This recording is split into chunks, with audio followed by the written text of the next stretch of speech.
This is Tim from YourSixGaming. Today in this video I'm going to show you how to start a share play session on your PlayStation 5. And this will allow your friends to take control of your PlayStation and start playing the game that you want through remote play. So they're going to be using internet connection to do this. So you do need a good internet connection. So probably have it connected with a wire.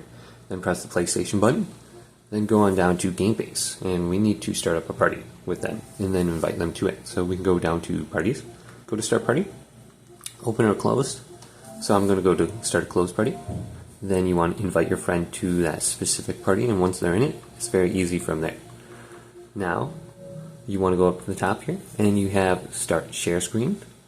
This will share your screen so they can watch your live stream, but this doesn't give them control of your PlayStation. We want to go on over to this option right here. This is Share Play Session.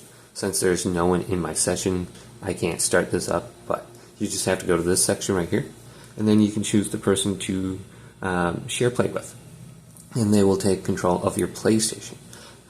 They can delete things, they can change things, so just a heads up, if you give access to the wrong person, they could be deleting things and messing with your PlayStation account from there on out. So just make sure you trust the person, and you should be good to go, and you can end the session at any point in time, and you can view what they're doing as well. So they're just going to be taking control with controller, and this will allow them maybe to like play a single player or something.